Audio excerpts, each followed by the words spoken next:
Friends latest tech அப்டேட்ஸ்க்காக unit YouTube சேனலுக்கு subscribe பண்ணி வச்சுக்கோங்க. பக்கத்தில் பெல் ஐக்கானை கிளிக் பண்ணும்போது ஹால் என்ற ஆப்ஷன் வரும். அதை கிளிக் பண்ணிட்டா நான் அப்லோட் பண்ணும்போது எல்லா நோட்டிஃபிகேஷனும் உங்களுக்கு வந்து சேரும். ஹாய் ஃப்ரெண்ட்ஸ், அனைவருக்கும் வணக்கம். ஃப்ரெண்ட்ஸ், நம்ம இ-காமர்ஸ் வெப்சைட் ஃப்ளிப்கார்ட், அமேசானில் வந்து ஏதாவது ப்ராடக்ட் வாங்கும்போது முக்கியமாக ஒரு 10,000 ரூபாய்க்கு மேலே 15,000 ரூபாய்க்கு மேலே ஏதாவது பர்ச்சேஸ் பண்ணும்போது அது வந்து இஎம்ஐயில் கன்வெர்ட் பண்ணிக்கிறதுக்கு நமக்கு ஆப்ஷன் இருக்குது ஃப்ளிப்கார்ட்டில், அமேசானில் ஆகட்டும். ஸோ இந்த வீடியோவில் நம்ம அமேசான் பற்றி தான் நம்ம பேச போகிறோம். ஸோ அமேசானில் இப்போது ஒரு 10,000 ரூபாய் கொடுத்து ஒரு மொபைல் வாங்குறீங்கன்னா அது வந்து நம்மக்கிட்ட 10,000 ரூபாய் இல்லைன்னா கிரெடிட் கார்டு இருந்தால் என்ன பண்ணுவோம், கிரெடிட் கார்டில் 10,000 ரூபாய் ஸ்வைப் பண்ணிட்டு ஸோ அமேசான் வந்து ஃபுல்லாக எடுத்துக்கும். நம்ம மாதம் இப்போது 3 months 6 months எத்தனை மாதம் நம்ம கன்வெர்ட் பண்ணுறோமோ கொஞ்சம் கொஞ்சமாக பே பண்ணி கிரெடிட் கார்டு அவுட்ஸ்டாண்டிங் வந்து கிளியர் பண்ணிவிடுவோம். கிரெடிட் கார்டு இல்லாதவங்களுக்கு இன்னொரு ஆப்ஷன் என்ன தராங்கன்னா, பஜாஜ் ஃபைனான்ஸ் மூலிமா நீங்கள் ஏதாவது ப்ராடக்ட் வந்து இஎம்ஐயில் வந்து வாங்கிக்கலாம் அப்படின்னு இன்னொரு ஆப்ஷனாக ஃப்ளிப்கார்ட்லேயும் தராங்க, அமேசான்லேயும் தராங்க. ஸோ இப்போ நம்மக்கிட்ட கிரெடிட் கார்டும் கிடையாது, அதர் பிளாட்ஃபார்மில் நம்ம வாங்கவும் பிடிக்கல. இப்போ அந்த ப்ராடக்ட் நம்ம வாங்கி ஆகணும், ஆனால் அக்கௌண்ட்டில் வந்து காசு கிடையாது. ஆனால் ஒரு வாரம் இல்லைன்னு 2 வாரம் கழித்து ஒரு கொஞ்சம் அமௌண்ட் வந்து நம்மளால் ரெடி பண்ண முடியும். ஸோ அந்த மாதிரி நம்ம இஎம்ஐ வந்து பே பண்ணிக்கலாம். ஆனால் யார் ரெடியாக இருக்கா இப்போ ப்ராடக்ட் கொடுக்குறதுக்கு அப்படி பார்த்தீங்கன்னா, உங்களுக்கு வந்து அமேசானில் வந்து ஒரு ஆப்ஷன் இருக்குது. ஸோ டெபிட் கார்டு இஎம்ஐ, இதுக்கு அவங்க வச்சிருக்கிற பேர் பார்த்தீங்கன்னா டெபிட் கார்டு இஎம்ஐ தான். ஆனால் அக்கௌண்ட்டில் இருந்து தான் மணி வந்து எடுப்பாங்க. ஸோ அந்த மாதிரி ஒரு ஆப்ஷன் தான் அமேசான்லேயே இருக்குது, ஃப்ளிப்கார்ட்லேயே இருக்குது. ஸோ அமேசானில் எந்த மாதிரி இந்த அக்கௌண்ட் யூஸ் பண்ணி நம்ம இஎம்ஐயில் பர்ச்சேஸ் பண்ணலாம் ஏதாவது ஒரு ப்ராடக்ட் அப்படின்னு தான் இந்த வீடியோ நம்ம பார்க்க போகிறோம். ஸோ இதுக்கு என்னென்ன எலிஜிபிள் இருக்குது, யாரெல்லாம் எலிஜிபிள், இது எப்படி வந்து டெபிட் கார்டு இஎம்ஐ வந்து பர்ச்சேஸ் பண்ணிக்கிறது, ஸோ எல்லா டீட்டெயிலும் இந்த வீடியோவில் கிளியராக அனலைஸ் பண்ண போகிறோம். ஸோ வீடியோ வந்து ஸ்கிப் பண்ணாமல் கடைசி வரைக்கும் பாருங்க, கிளியரா புரியும். வீடியோ பார்த்து போயிடுச்சா மறக்காம லைக் பண்ணிக்கோங்க. அதுக்கப்புறம் உங்ககிட்ட ஒன்று கேட்குறது என்னென்னா, யூஸ்ஃபுல் இருந்துச்சுன்னா மற்றவங்களுக்கு ஷேர் பண்ணுங்கள். நான் வியூஸ் வந்து ரொம்ப கம்மியாக வந்துட்டுருக்கேன் நம்ம சேனலில். வியூஸ் வரணும்னா உங்களுடைய சப்போர்ட் இல்லாமல் ஆகாது. நீங்கள் ஷேர் பண்ணால் கொஞ்சம் வியூஸ் வந்து ஏறும். அதனால தான் உங்ககிட்ட ரிக்வெஸ்ட் பண்ணிக்கிறேன். ஸோ வீடியோ கண்டென்ட் யூஸ்ஃபுல்லாக இருந்தால் மட்டும் வீடியோ வந்து ஷேர் பண்ணுங்கள். இப்போ அமேசானில் இருக்கிற இந்த debit card EMI, so debit card இஎம்ஐனா அக்கௌண்ட்டு. ஸோ எந்த பேங்க் அக்கௌண்ட்டுக்கு இவங்க இந்த மாதிரி ஒரு இஎம்ஐ ஆப்ஷன் தராங்க. HDFC பேங்க் வந்து அவைலபிள் இருக்குது, Axis bank, ICICI bank, Federal bank, Kotak Mahindra bank, SBI bank. இந்த மாதிரி பாப்புலரான ஒரு 6 பேங்க்ஸ்க்கு இந்த டெபிட் கார்டு இஎம்ஐ ஆப்ஷன் வந்து இப்போதைக்கு அவைலபிள் இருக்குது. இப்போ நிறைய பேர் கேட்பீங்க, இப்போ எனக்கு ஆக்சிஸ் பேங்க்ல வந்து அக்கௌண்ட் இருக்குது, ஸோ நான் வந்து போய் பர்ச்சேஸ் பண்ணிக்கலாமா இப்போ அப்படின்னா, இதுக்கு வந்து சம் கேட்டகரிஸ் வந்து வச்சுருக்காங்க. ஏன்னா இது எல்லாருக்குமே தரமாட்டாங்க, செலக்டட் யூசர்ஸ் மட்டும்தான் இவங்க எலிஜிபிளாக பார்க்குறாங்க. அந்த மாதிரி யூசர்ஸ் யார், நீங்கள் எலிஜிபிளாக இருக்கீங்களா இல்லையா அப்படின்னு தெரிஞ்சிக்க நீங்கள் என்ன செய்யணும்னா, இவங்க வந்து அந்த அமேசான் வெப்சைட்லேயே ஒரு நம்பர் தந்திருக்காங்க. எந்த பேங்க்கு நீங்கள் பார்த்துக்கோங்க. ஸோ அந்த பேங்க்குக்கு இந்த நம்பருக்கு நீங்கள் எஸ்எம்எஸ் வந்து அனுப்ப வேண்டியது இருக்குது. நீங்கள் ஆக்சிஸ் பேங்க்கில் ஒரு அக்கௌண்ட் வச்சுருக்கீங்க அப்படின்னா நீங்கள் என்ன பண்ணணும்னா, DCEMI ஸ்பேஸ் உங்களுடைய டெபிட் கார்டு இருக்குல்ல, ஸோ அதில் வந்து லாஸ்ட் 4 நம்பர் வந்து நீங்கள் டைப் பண்ணிக்கோங்க. So DCEMI space last 4 digit வந்து டைப் பண்ணிவிட்டு நீங்கள் 56161600, ஸோ இந்த நம்பருக்கு வந்து நீங்கள் எஸ்எம்எஸ் பண்ண வேண்டியது இருக்கும். ஸோ இந்த மாதிரி ஒரு பேங்க்குக்கு ஒரு மாதிரியான எஸ்எம்எஸ் ஃபார்மேட் வந்து இருக்குது. ஸோ இந்த மாதிரி நீங்கள் டைப் பண்ணி அந்த பேங்க்குக்கு ஒரு எஸ்எம்எஸ் அனுப்புனீங்கன்னா நீங்கள் எலிஜிபிள் இருந்தால் உங்களுக்கு வந்து ரிப்ளை மெசேஜ் வந்து கிடைக்கும். பாருங்கள், இங்கே இருக்குது ஒரு சாம்பிள் இமேஜ் இருக்குது. ஸோ இந்த மாதிரி ஒரு மெசேஜ் வந்து கிடைக்கும். ஸோ எவ்வளோ அமௌண்ட் வந்து நீங்கள் எலிஜிபிள் இருக்கீங்க அப்படின்னு இந்த மாதிரி ஒரு மெசேஜ் வந்து பார்ப்பீங்க. ஸோ நீங்கள் பர்ச்சேஸ் பண்ணுற ப்ராடக்ட் வந்து அந்த அமௌண்ட்குள்ளே இருந்தால், நீங்கள் கம்மியாக இருந்தால் அந்த ப்ராடக்ட் விட கம்மியாக வந்து பர்ச்சேஸ் பண்ணிக்கலாம். இல்லைன்னா எலிஜிபிள் அமௌண்ட் எவ்வளோ இருக்கோ மொத்தமாகவும் நீங்கள் வந்து பர்ச்சேஸ் பண்ணிக்கலாம். ஸோ உங்கள் பேங்க்கே அப்ரூவ் பண்ணியிருக்கு, நீங்கள் அமேசானில் உங்களுடைய அக்கௌண்ட் மூலியமாகவே நீங்கள் இஎம்ஐ வந்து ஏதாவது ப்ராடக்ட் வாங்கிக்கலாம் அப்படின்னு. இந்த டெபிட் கார்டு இஎம்ஐ வாங்குறதுனால என்ன பெனிஃபிட் அப்படின்னா, நீங்கள் எந்தவித எக்ஸ்ட்ரா சார்ஜஸ் வந்து பே பண்ண வேண்டிய தேவை இருக்காது. 12 மாதம் வரைக்கும் நீங்கள் இஎம்ஐ வந்து கன்வெர்ட் பண்ணிக்கலாம். சேம் கிரெடிட் கார்டு மாதிரி தான், எந்தவித இடன் சார்ஜஸ் இருக்காது. என்ன பேங்க் வந்து சார்ஜ் பண்ணுறாங்கன்னா, இன்ட்ரெஸ்ட் வந்து சார்ஜ் பண்ணுறாங்க. ஸோ அது வந்து முக்கியமாக தெரிஞ்சுக்கோங்க. நீங்கள் கிரெடிட் கார்டில் நீங்கள் இஎம்ஐ பண்ணாலும் சரி, பஜாஜ் ஃபைனான்ஸ் மூலியமாக இஎம்ஐ பண்ணாலும் சரி, இன்ட்ரெஸ்ட் வந்து கண்டிப்பாக இருக்கும். ஸோ அதே இன்ட்ரெஸ்ட் தான் இங்கே டெபிட் கார்டுக்கும் இவங்க அப்ளிகபிள் பண்ணுறாங்க. இப்போ இந்த டிரான்சாக்ஷன் எல்லாம் நடக்குதுல்ல, அதுக்காக ஒரு ப்ராசஸிங் ஃபீஸ் வந்து அவங்க ஃபிக்ஸ் பண்ணியிருக்காங்க. இது பார்த்தீங்கன்னா ஒரு பேங்க்கும் ஒரு மாதிரி சார்ஜஸ் வந்து இருக்குது. ஐசிஐசிஐ பேங்க்கில் 99 ரூபாய் வந்து ப்ராசஸிங் ஃபீஸ் இருக்குது. HDFC, கோட்டக் மஹிந்திரா பேங்க் பார்த்தீங்கன்னா 199 ரூபாய் வந்து ப்ராசஸிங் ஃபீஸ் இருக்குது. ஃபெடரல் பேங்க், SBI பேங்க் பார்த்தீங்கன்னா எந்தவித எக்ஸ்ட்ரா சார்ஜஸ் வந்து கிடையாது. ப்ராசஸிங் ஃபீஸ் பார்த்தீங்கன்னா 0 இருக்குது. ஆக்சிஸ் பேங்க்கில் பார்த்தீங்கன்னா இதில் கொஞ்சம் டிஃப்ரெண்ட்டாக தந்திருக்காங்க. நீங்கள் 9,900 ரூபாய்க்குள்ளே ஏதாவது நீங்கள் பர்ச்சேஸ் பண்ண போகிறீங்கன்னா அதுக்கான சார்ஜஸ் பார்த்தீங்கன்னா 99 வந்து சார்ஜ் பண்ணுறாங்க. அதுக்குள்ளே நீங்கள் எவ்வளோ வாங்கினாலும் 5,000 ரூபாய் 6,000 ரூபாய்க்கு நீங்கள் பர்ச்சேஸ் பண்ணாலும் 99 வந்து சார்ஜ் பண்ணுறாங்க.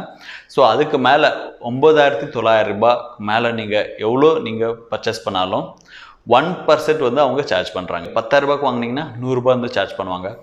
20,000 ரூபாய்க்கு வாங்கினீங்கன்னா 200 ரூபாய் சார்ஜ் பண்ணுவாங்க. ஸோ நீங்கள் பர்ச்சேஸ் பண்ணுற அமௌண்ட்டில் 1% வந்து நீங்கள் ப்ராசஸிங் ஃபீஸை வந்து இங்கே பே பண்ண வேண்டியது இருக்கும். ஸோ இது வந்து முக்கியமாக தெரிஞ்சுக்கோங்க. ஏன்னா இந்த 6 பேங்க் மட்டும்தான் இந்த டெபிட் கார்டு இஎம்ஐக்கு வந்து எலிஜிபிள் இருக்குது. இப்போ எப்படி பர்ச்சேஸ் பண்ணுறதுன்னு பார்க்குறதுக்கு முன்னாடி எப்படி செலக்ட் பண்ணுறாங்க, செலக்டட் யூசர்ஸ் வந்து எப்படி செலக்ட் பண்ணுறாங்க, எந்த விதத்தில் நீங்கள் பார்க்குறாங்க அப்படின்னா உங்களுடைய டிரான்சாக்ஷன். ஸோ உங்கள் அக்கௌண்ட்டில் நீங்கள் ரெகுலராக எந்த மாதிரி டிரான்சாக்ஷன் பண்ணுறீங்க, ஸோ நீங்கள் எவ்வளோ பேலன்ஸ் வச்சுருக்கீங்க அப்படின்னு பார்க்க மாட்டாங்க, நீங்கள் எந்த அளவுக்கு டிரான்சாக்ஷன் பண்ணுறீங்க அது ஒன்று செக் பண்ணுறாங்க. அதுக்கப்புறம் பார்த்தீங்கன்னா சிபில் ஸ்கோர். சிபில் ஸ்கோரில் பார்த்தீங்கன்னா நீங்கள் ஏதாவது லோன் வாங்கியிருப்பீங்க, ஏதாவது ஒரு லோன் ஸ்கிப்பாக இருந்தாலும் சரி, இல்லைன்னா உங்களுடைய செக் வந்து பவுன்ஸாக இருந்தால், ஸோ இந்த மாதிரி ஏதாவது ரிமார்க் இருந்தால் அவங்களுக்கு இந்த எலிஜிபிள் வந்து அவங்க தரமாட்டாங்க. ப்ளஸ் நீங்கள் ரெகுலராக அக்கௌண்ட்டில் பேலன்ஸ் போடாமல் மெயின்டைன் பண்ணாமல் வெறும் இந்த மினிமம் பேலன்ஸ் மட்டும் வச்சுட்டே இருந்தீங்கன்னா ஸோ அந்த மாதிரி ஆளுங்களுக்கு இவங்க வந்து எலிஜிபிள் தரமாட்டாங்க. நார்மல் டிரான்சாக்ஷன் வந்து பண்ணியிருக்கணும், இல்லைன்னா கரண்ட் அக்கௌண்ட் நீங்கள் வச்சு உங்களுடைய பிஸ்னஸ் டிரான்சாக்ஷன் எல்லாமே அதில் பண்ணுறீங்கன்னா கண்டிப்பாக நீங்கள் வந்து 100% எலிஜிபிள் இருப்பீங்க. ஸோ இந்த மாதிரி தான் அவங்க வந்து செலக்ட் பண்ணுறாங்க. ஸோ சப்போஸ் உங்களுக்கு மெசேஜ் அனுப்பி நீங்கள் எலிஜிபிள் ஆகலை, உங்களுக்கு ரிப்ளை வரல அப்படின்னா நீங்கள் ரெகுலராக டிரான்சாக்ஷன் அவங்க எவ்வளோ வருஷத்துக்கு பார்க்குறாங்க அப்படின்னு தெரியாது. மேபி லாஸ்ட் 1 இயருக்கு பார்க்குறாங்களா, லாஸ்ட் 6 மந்த்ஸில் பார்க்குறாங்களா, ஸோ கண்டிப்பாக அது தெரியாது. சிபில் ஸ்கோர் வந்து ஆவரேஜோட ஒரு குட் கண்டிஷனில் இருந்தால் கண்டிப்பாக இந்த டெபிட் கார்டு இஎம்ஐ வந்து நீங்கள் எலிஜிபிள் இருப்பீங்க. இதில் இன்னொன்று என்னென்னா மினிமம் டிரான்சாக்ஷன் இருக்குது. ஸோ ஒரு பேங்க்கு ஒரு மாதிரி இருக்குது. எஸ்பிஐ மட்டும் 8,000 மேலே நீங்கள் பர்ச்சேஸ் பண்ண மட்டும்தான் இந்த டெபிட் கார்டு இஎம்ஐ ஆப்ஷன் தராங்க.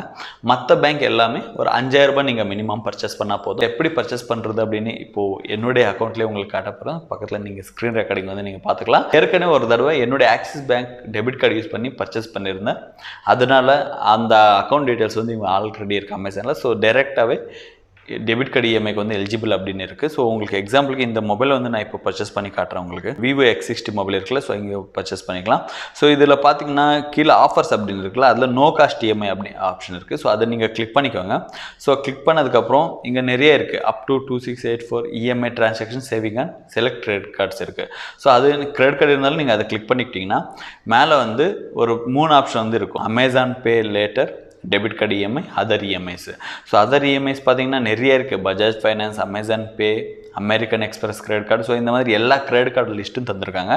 ஸோ நமக்கு தேவையானது debit card EMI. So debit card EMI வந்து நம்ம கிளிக் பண்ணிக்கலாம். பாருங்கள், எனக்கு already congratulation you are eligible for debit card EMI from below banks அப்படின்னு இருக்குது.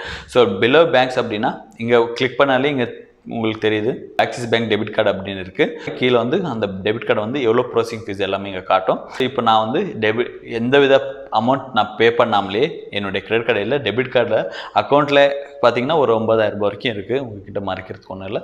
ஸோ அந்த 9,000 ரூபாய் இருந்தாலும் நான் வந்து பர்ச்சேஸ் பண்ணிக்கலாம். ஸோ இப்போ வந்து இஎம்ஐ ஆப்ஷன் இங்கே பார்த்தீங்கன்னா 3 மந்த்ஸ் எடுத்த எவ்வளோ இன்ட்ரெஸ்ட் பே பண்ணணும், டோட்டல் காஸ்ட் எவ்வளோ வரும் அப்படின்னு. ஸோ இப்போ 35,000 ரூபாய் மொபைல்னா 350 ரூபாய் ப்ராசஸிங் ஃபீஸ் இருக்குது. கூடவே 3 மந்த்ஸ்க்கு பார்த்தீங்கன்னா 14% இன்ட்ரெஸ்ட் இருக்குது. ஸோ 14% அப்படின்னா மொத்தமாக 820 ரூபாய் ப்ராசஸிங் ஃபீஸ் எக்ஸ்ட்ராவாக நான் பே பண்ணணும். அப்படின்னா 35,810 ரூபா வந்து நான் இதுக்காக வெறும் ப்ராசஸிங் ஃபீஸ் இல்லாமல் எக்ஸ்ட்ரா நான் பே பண்ண போகிறேன்.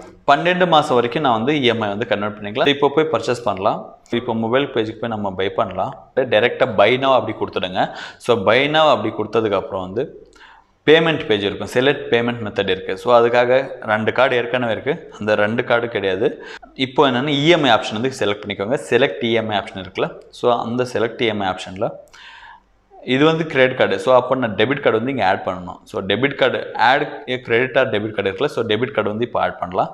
ஆட் யுவர் கார்டு கொடுத்ததுக்கப்புறம் கார்டு வந்து டெபிட் கார்டு. ஸோ அதனால் இங்கே பார்த்துக்கலாம் நான் வந்து இப்போ எலிஜிபிள் இருக்கேன் டெபிட் கார்டு இஎம்ஐ வந்து பர்ச்சேஸ் பண்ணுறதுக்காக. ஸோ இந்த மாதிரி உங்களுடைய பேங்க் வந்து அப்ரூவ் பண்ணால் மட்டும்தான் நீங்கள் இதில் வந்து டெபிட் கார்டு இஎம்ஐ வந்து பர்ச்சேஸ் பண்ணிக்க முடியும். ஃபஸ்ட்டு வந்து நீங்கள் எலிஜிபிளாக இருக்கீங்களா இல்லையான்னு பாருங்கள். எலிஜிபிள்னா இந்த மாதிரி டைரெக்டாக நீங்கள் பை நவ் கொடுத்து லாஸ்ட் பேமெண்ட் பேஜில் போய் உங்களோட டெபிட் கார்டு வந்து ஆட் பண்ணி இந்த ப்ராடக்ட் வந்து நீங்கள் பர்ச்சேஸ் பண்ணிக்கலாம். ஸோ எப்போ பே பண்ணணும், ஸோ இப்போ நம்ம பர்ச்சேஸ் பண்ணிட்டோம், எப்போ இந்த அமௌண்ட் வந்து ரீபேமெண்ட் பண்ணணும், ஸோ எவ்ரி மந்த் எப்போ நம்ம அக்கௌண்ட்டில் வந்து காசு வைக்கணும் அப்படி பார்த்தீங்கன்னா ஒரு பேங்க்கு வந்து ஒரு டேட் இருக்குது. ஸோ ஹெச்டிஎஃப்சி பார்த்தீங்கன்னா நீங்கள் 1ஆம் தேதியிலேருந்து 19ஆம் தேதிக்குள்ளே நீங்கள் ஏதாவது ப்ராடக்ட் பர்ச்சேஸ் பண்ணிங்கன்னா ஸோ அடுத்த மாதம் 5ஆம் தேதிக்குள்ளே அந்த இஎம்ஐ அமௌண்ட் மட்டும் உங்களுடைய அக்கௌண்ட்டில் வந்து நீங்கள் ஆட் பண்ணி வைக்கணும். 20ஆம் தேதிக்கு மேலே நீங்கள் பர்ச்சேஸ் பண்ணிங்கன்னா அடுத்த மாதம் இல்லாமல் அதுக்கு அடுத்த மாதம். ஸோ இப்போ ஜூலையில் நீங்கள் பர்ச்சேஸ் பண்ணிங்கன்னா ஆகஸ்ட் இல்லாமல் செப்டம்பர் 5ஆம் தேதிக்குள்ளே நீங்கள் ஃபஸ்ட் இஎம்ஐ அமௌண்ட் வந்து அதில் இருக்கணும். ஸோ எவ்ரி மந்த் வந்து 5th வந்து அவங்க சார்ஜ் பண்ணுறாங்க. ஆனால் ஆக்சிஸ் பேங்க், ஃபெடரல் பேங்க் எப்படின்னா நீங்கள் இப்போ பர்ச்சேஸ் பண்ணுறீங்கன்னா இன்னிலிருந்து 30ஆம் தேதி தான் உங்களுக்கு டைம். ஸோ அந்த 30ஆம் தேதி நீங்கள் அக்கௌண்ட்டில் வந்து அந்த இஎம்ஐ அமௌண்ட் வந்து நீங்கள் வச்சிடணும். ஸோ அவங்க வந்து டெபிட் பண்ணிக்குவாங்க. ஸோ நீங்கள் வைக்கல அப்படின்னா இதுதான் சிபில் ஸ்கோரில் வந்து எஃபெக்ட் ஆகும். ரீபேமெண்ட் பண்ணலைன்னா எப்படி இருந்தாலும் அக்கௌண்ட் இருக்கிறதுனால கண்டிப்பாக நீங்கள் வந்து எப்பயாவது அமௌண்ட் போடுவீங்க, அப்போ பேங்க் வந்து ஹோல்ட் பண்ணிக்கும். ஆனால் இது வந்து உங்களுடைய சிபில் ஸ்கோரில் வந்து எஃபெக்ட் ஆகும். அதுக்கப்புறம் நீங்கள் எப்பயுமே நீங்கள் இந்த மாதிரி ப்ராடக்ட்ஸ் வந்து வாங்க முடியாத மாதிரி ஆகிடும். ஸோ ஒரு ரிமார்க் வந்தாலே இந்த மாதிரி வந்து எலிஜிபிள் ஆகாமல் பண்ணிவிடுவாங்க. ஸோ அது வந்து கொஞ்சம் கேர்ஃபுல்லாக இருங்க. டெபிட் கார்டில் ஆகட்டும், கிரெடிட் கார்டு ஆகட்டும், எந்த இதில் நீங்கள் ஏதாவது இஎம்ஐ நீங்கள் பர்ச்சேஸ் பண்ணுறீங்கன்னா டைமுக்கு பே பண்ணுறது மட்டும் மறக்காதீங்க. அதுதான் முக்கியமான ஒன்று. இந்த டெபிட் கார்டு இஎம்ஐக்கு மட்டும் கிடையாது, நீங்கள் ஏதாவது ஹோம் லோன் வாங்கணும்னாலும், பர்சனல் லோன் எமர்ஜென்சிக்கு நீங்கள் அப்ளை பண்ணாலும் இது எல்லாமே தான் அவங்க செக் பண்ணுவாங்க. இந்த டெபிட் கார்டு இஎம்ஐக்கு நீங்கள் எலிஜிபிளாக இருக்கீங்கன்னா நீங்கள் home loan, personal loan, education loan எது வாங்கினாலும் நீங்கள் எலிஜிபிளாக இருக்கீங்க அப்படின்னு கான்ஃபிடென்ட்டாக சொல்லிக்கலாம். ஸோ இதுக்கு சம்மந்தமான ஏதாவது கொஸ்டின்ஸ், டவுட்ஸ் இருந்தால் கீழே கமெண்ட்ஸில் கேளுங்க. கண்டிப்பாக உங்கள் கொஸ்டினுக்கு வந்து ஆன்சர் பண்ணுறேன். ஸோ வீடியோ பிடிச்சா மறக்காமல் லைக் பண்ணிக்கோங்க. இது போன்ற அப்டேட்ஸ்க்காக யூனிக் யூடியூப் சேனலுக்கு சப்ஸ்கிரைப் பண்ணி வச்சுக்கோங்க. மீண்டும் ஒரு நல்ல டாப்பிக்கோட அடுத்த வேலை சந்திக்கிறேன். அது வரைக்கும் உங்களிடமிருந்து விடைபெறுவது உங்கள் பிரகாஷ்.